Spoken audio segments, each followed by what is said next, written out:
Welcome back to Astro Boy Omega Factor. Last time we died, which wasn't super fun. Luckily, we also got revived by an immortal phoenix, and tasked with finding a way to stop the seemingly never-ending conflict between humans and robots. That's why we're here on this spiffy new stage select screen, and it's why we now get the pleasure of replaying the entire game in full. Starting from stage 1-1, which you might recall is Metro City. Metro City seems the same as always, bustling with activity, including the kidnapping of a woman we barely know. There's also a number of our old robot pals from before all that business with the president. That being said, not everything is necessarily identical. The environment's the same, but the people within it might not be.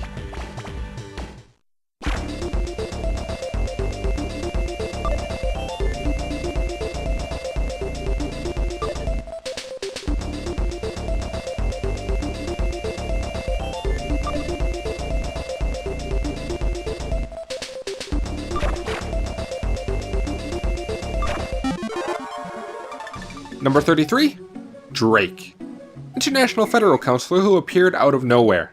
His goal is to prevent robots from acquiring power, which makes him popular. You might recall having never seen this sinister-looking bespectacled man before, despite having been through the city at this exact moment previously. That'd be because we haven't seen him.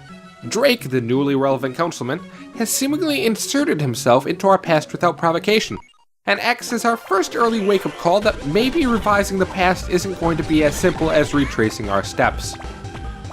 Drake does belong here in Metro City, with the next area ahead being straight up named the World Federal Building, and presumably housing his place of work, but his sudden appearance here is probably worth noting.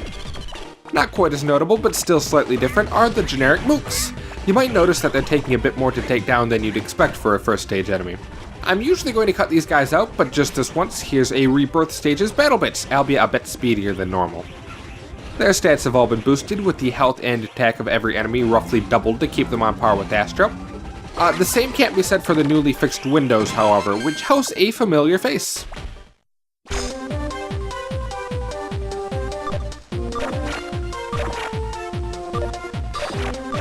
Not everything in the game has changed, and a few people are the same as ever. Astro, for his part, seems to play along, which is of course entirely his choice, and not that of scriptwriters who didn't want to create new dialogue. Now at this point I want to demonstrate something. Enemies, especially big ones, hit like a truck in the Rebirth scenario, and you'll probably find yourself dying. Unlike in Birth, however, this doesn't kick you to the start of the section. It kicks you to the stage select screen. As you've probably seen, we now have 3 nodes in stage 1 to choose from, and if you want to, for whatever reason, you can jump around wherever you want to go. You don't have to die to get back here, as the option to return has also appeared in the pause menu, but it's worth keeping in mind that we're essentially astro projecting back and forth through time, which in turn gives me the excuse to say that we're astro projecting to the end of the mid-boss fight. Time travel's convenient like that.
Magnemite's up next and isn't quite as bad as last time.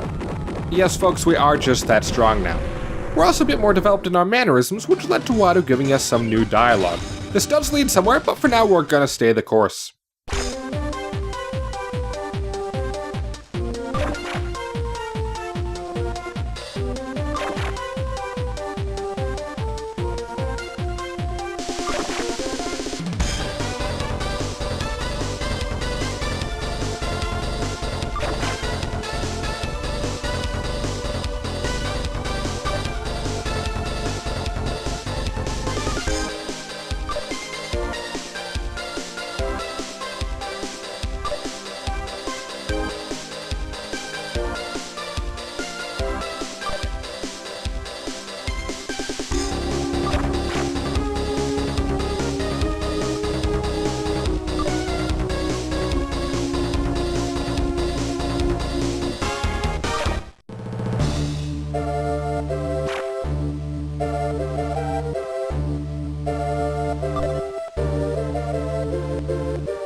Every once in a while, Astro likes to show off a bit and make use of his time-traveled knowledge, and that fanfare that plays when he gets cheeky has always amused me.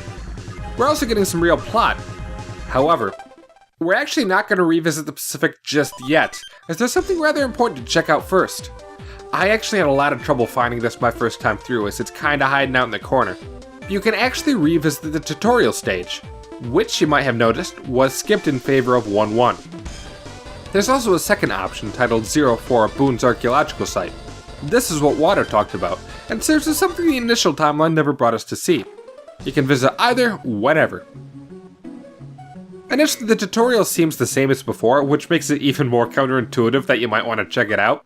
That said, if you speed on through, there's actually something rather important to see, as Astro's learned a good bit more about himself since waking up, and this is the only place you can really have a one-on-one with O'Shea. And indeed, speedy the journey is. If you recall, Atlas goaded us a bit as to how a Dr. Tenma, not O'Shea, created us, which was bothering Astro up until somewhat more pressing matters came up regarding presidents, time traveling, and dying.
O'Shea's revelations here, while no doubt alarming to Astro, aren't all that secret to veteran fans of the series, and indeed I didn't make much effort to hide Tobio's and Astro's connections, instead just hanging back on explicitly stating the man showing up in the background was, in fact, Astro's true father and creator.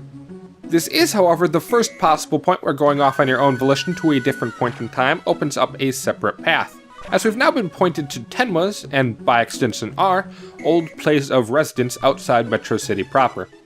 This isn't something you have to immediately jump out of the main replay to do, but it makes the most narrative sense to do so now. Before that though, we've got to play through Stage 1 Metro City. No, I'm just kidding. Nothing's changed if you come back, so there's no real need to do this. Watto can handle herself. As it is though, we've got yet another option on the stage select screen now, way at the bottom. So let's knock out the visit to our childhood home right away.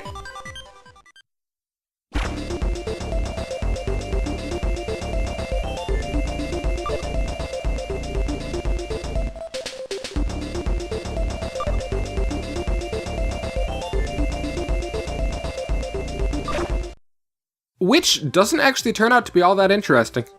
Tenma's been traipsing around spying on us from afar, and did a pretty decent job wiping Astro's memory by the looks of it. So that's a dead end for the moment, and we're heading straight back to the Pacific.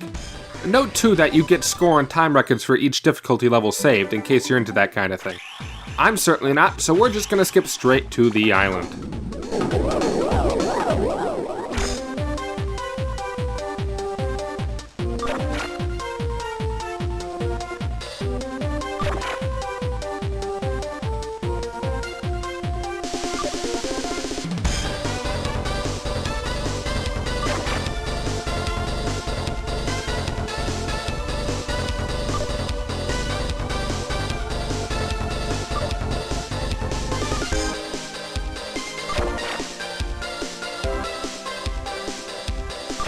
Funnily enough, our third encounter with Pook has the both of us squared away correctly in the timeline, as opposed to our first and second encounters with only Pook and Astro respectively recognizing the other, thus solving one time travel problem with the application of even more time travel.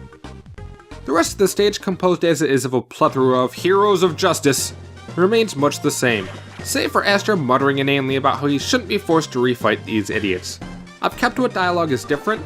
The rainbow parakeet over in the corner continues to only comment on how he's there on the orders of some unknown employer. While Astro reprises his role, have some quick graphics showing Cruciform Island as it existed in its initial work, starring Pook, Astro, Wally, and Kim Sankaku, in a race for the riches located under the island. Again, the artificial sun that led us here hails from a separate story, also featuring Kim, on a separate island named Firebase. But there's some really cool attention to detail that wouldn't be immediately obvious just playing through the game.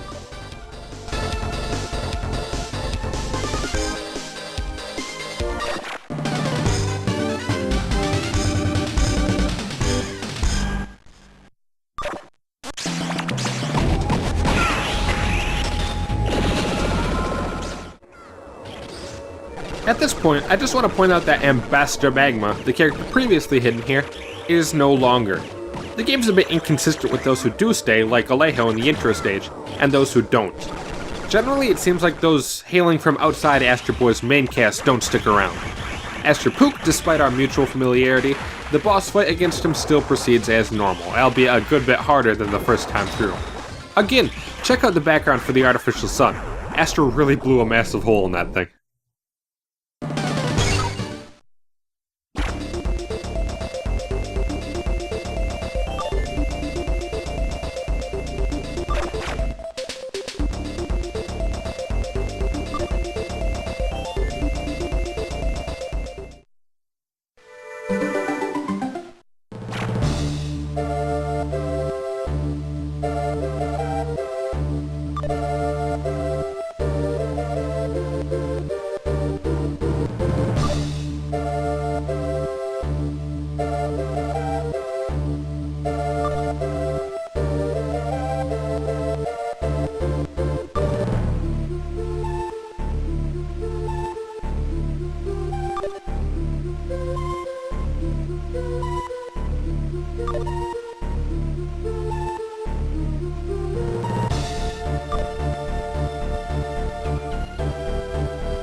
Number 14, Nuka.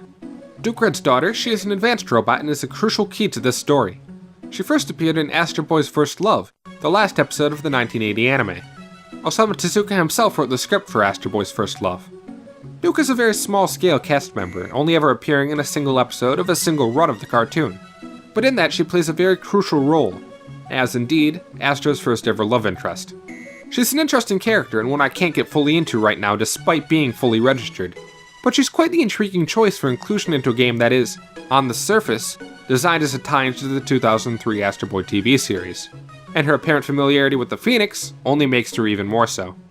Even more intriguing, if you leave and reselect stage 3-1, the scene with O'Shea will replay, but Nuka will not appear again, whereas other characters like Drake will still make their new speeches.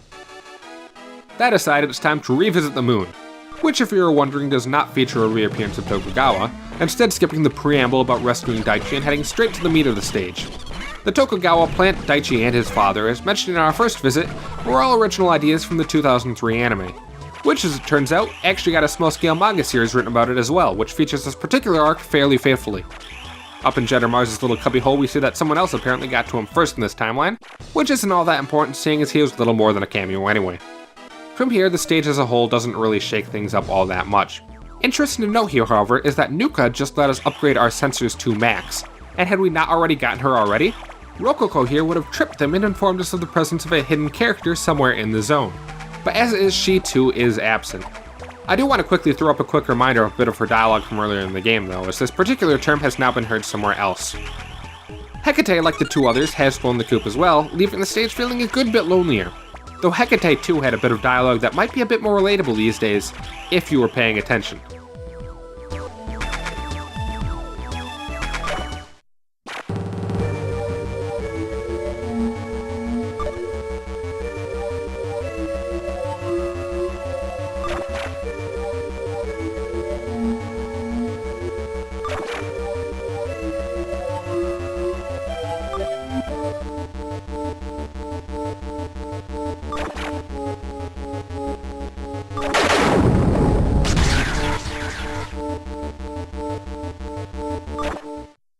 Atlas returns with a vengeance after having disappeared for a good long stint in our last life. Notably, however, he's received quite the boost, with his arm cannon being disgustingly overpowered. For the most part, I'm going out of my way to skip boss refights, but Atlas is a bit more going on with him, so we're going to give him a revisit, and touch on him more than some other characters, which I only started on our first time through. Atlas is essentially the Astro Boy rival. He's the base to our Mega Man, the recurring foe and the destructive rival, but notably wasn't always like this. In the original manga, he was nothing but a one-off villain, sporting similar head protrusions and destructive impulses to our Atlas here, but otherwise self-contained within his individual chapter. It was only with the second Astro Boy anime, decades later in the 1980s, that Atlas was retooled and reintroduced, as more of a brotherly rival figure than another simple robotic foe. This Atlas formed the backbone of the series, and by himself altered the focus of the series from an episodic nature to a more modern, ongoing plotline, making him quite significant.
Atlas's dialogue here is altered from our first time through, delving a bit deeper into Tenma and confirming much of what O'Shea told us earlier, with a bit more emphasis on the both of them being half-humans abandoned by their fathers.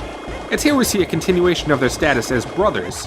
In the 1980s, Atlas was created from the same blueprints as Astro, with one very significant difference. While here, he's literally built by the same person as Astro, and for much the same reason. The shared creator is also, of course, why the two fight so similarly, barring the massive spinning energy blade which appears to be an Atlas original. Even still, despite Atlas's apparent power-up, the fight against him ends much the same as before.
Number 11.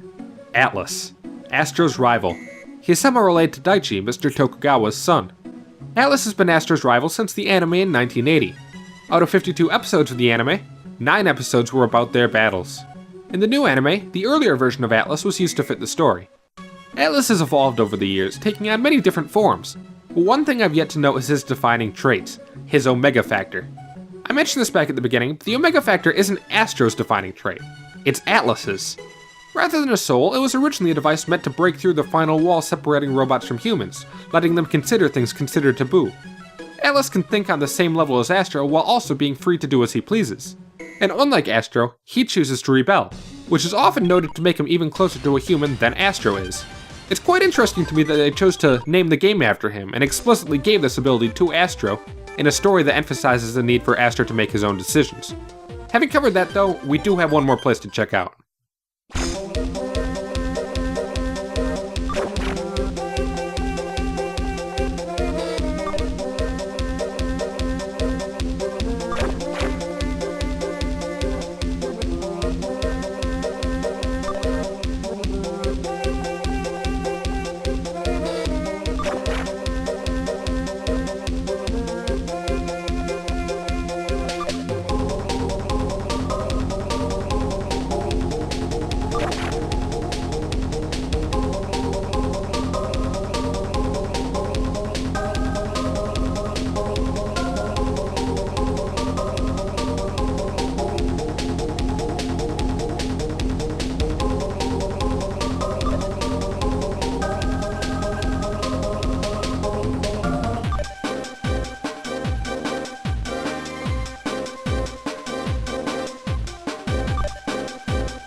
Number 29. Boone. He's an archaeologist who discovered the ruins of the Moose civilization. This is the area Watto mentioned earlier, and Boone's the head archaeologist. You might have also noticed another character had an effect. By meeting Magma on Cruciform Island, Astro's leaped to a bit of an assumption regarding the devil lying dormant. Interestingly, the island we were just on is not Cruciform, and is named by Watto as Firebase Island, which, wouldn't you know it, is the location that the artificial sun story took place. The game really is meticulous, but it'll have to pick back up next time. Thanks for watching.